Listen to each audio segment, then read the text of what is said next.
the pile. These are big ones and I got more than 3 houses. Okay, put them on the pile, all of them. No.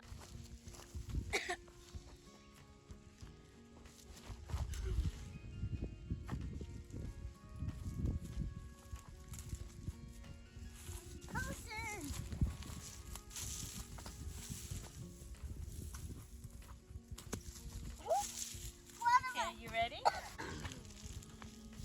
Don't just tear the tops off. Wow, Kendrick, look at yours. Look how long yours is. Oh! Look at how long No! Wait, which one's on me? It goes up to you. All right, let's see which is the longest one. This one is. Look. Yeah. Kendrick! Good job. Okay, put them on the pile. You don't know what's actually the longest one? The one that I found. Wait, mine is. Oh. Wait, it's the same height. No, mine is bigger. No, mine is height. But mine is fatter. Mine is fatter. Okay. All right, let's dig some more. Oh my goodness.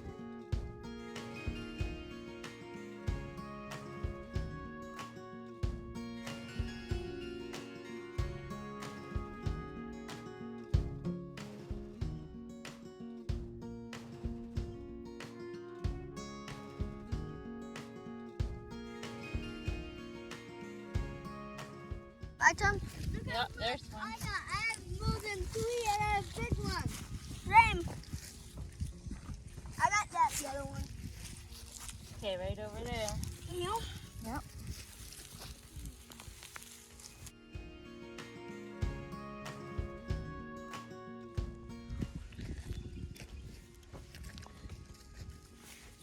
Okay, there's some. Yeah.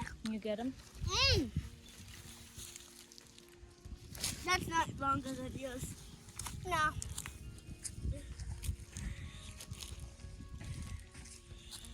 Ready? Oh. Can I look? That's not longer. Yours definitely.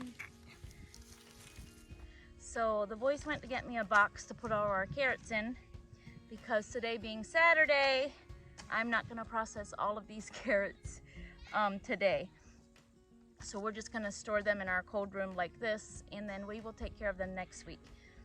But the thing about carrots is they're one of the very first things that we plant in the springtime, and also one of the very last things that we harvest in the fall, because we always wait until after a good hard frost to harvest them, because when we get a good hard frost, the carrot gets the message, because of the frost, the carrot gets the message that it needs to take its nutrients down into its roots in order to survive the winter so that it can recreate next spring.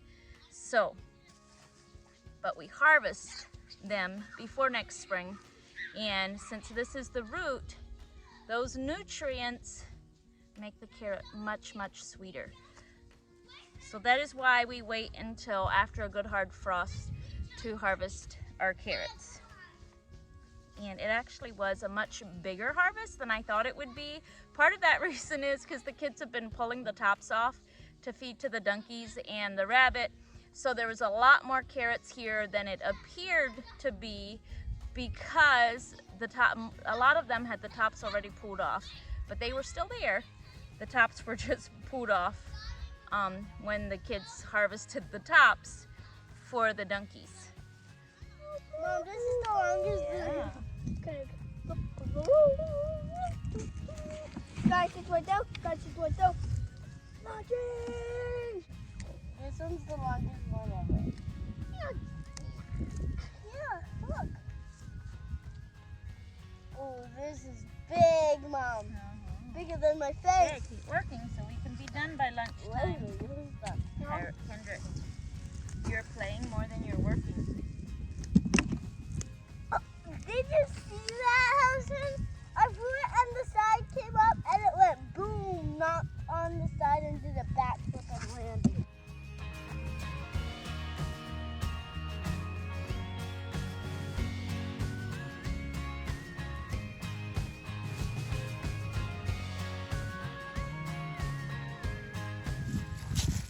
I'm a pilot to the top and a pilot to the donkey. Mm-hmm.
So these are the carrots that we dug from the garden back in October, and they've just been sitting down here in the cold room since then. And I'm going to can a whole bunch of them today. And yes, we could just continue to use them right here from the cold room. Lots of people pack them in sawdust or shavings, but I like to open a pint jar and just dump my carrots in where I need them because I'm a big fan of convenience foods.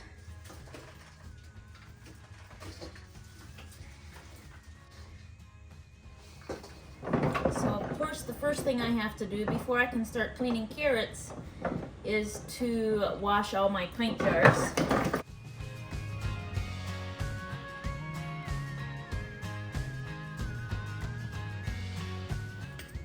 Now I know many people that just scrub their carrots, but personally I like peeling better than scrubbing.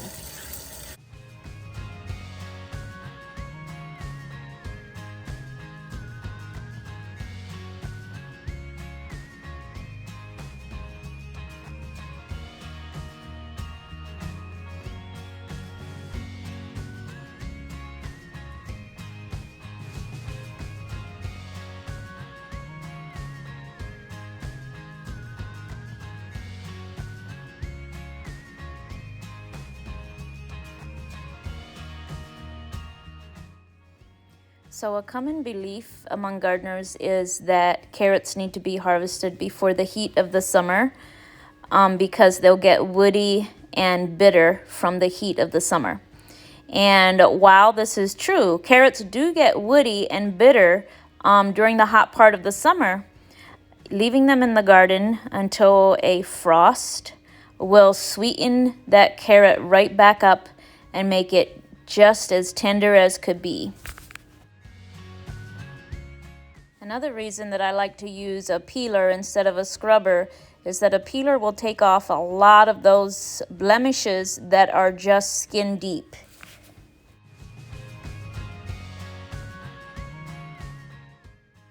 I want my carrots to all be approximately the same size in my jars, so I'm taking some of the thicker carrots and slicing them so that those pieces aren't much bigger than the rest of the pieces.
So to my pints of carrots, I'm gonna add half a teaspoon of salt. I don't wanna add too much, just enough to bring the flavor out. And then most recipes will ask for boiling water in the jars, but I just use very hot tap water.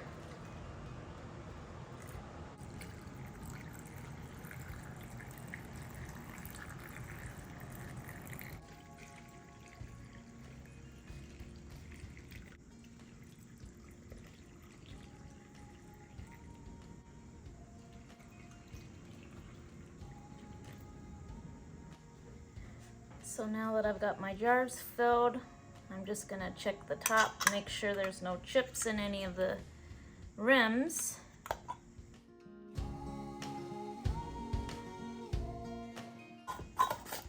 I'm gonna turn the rings, just turn them finger tight, and then I'm just gonna do this once to make sure the salt is dissolved.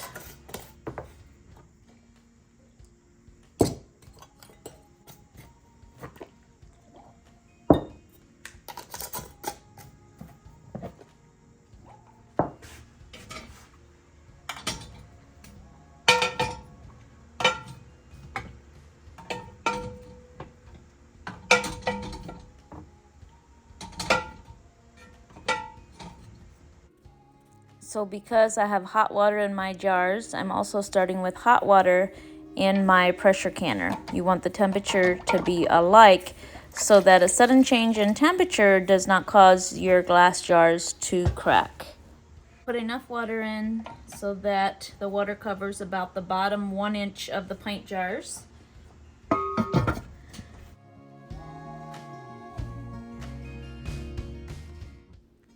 Always fasten the lid on alternating sides, just turning them down against and then going along and really giving them another turn to tighten them.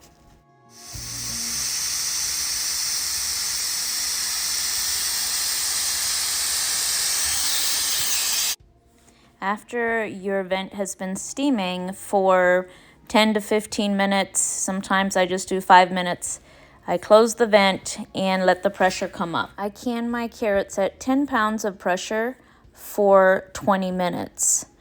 This is for pints. For quarts, you would do 10 pounds of pressure for 30 minutes. The children are home from school and have discovered my second canner full of carrots, not yet in the jars, so they are helping themselves to a snack of carrots. I do 18. That's 18. Oh yeah, that's 18.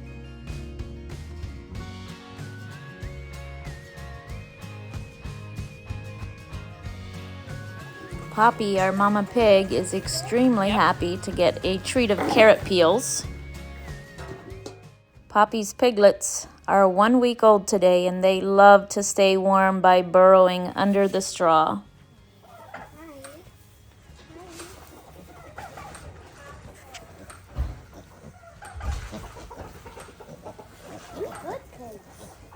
Oh, don't be afraid.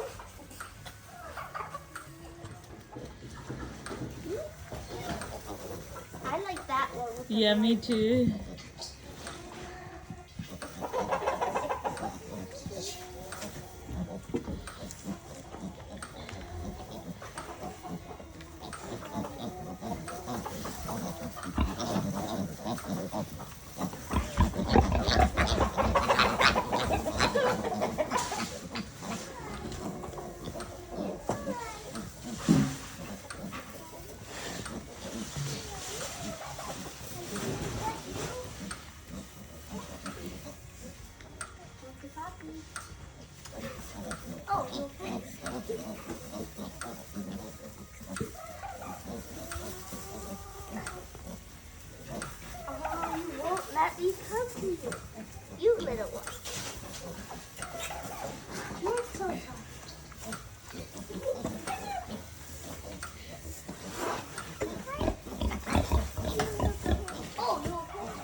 Okay, Maxwell, you better get out.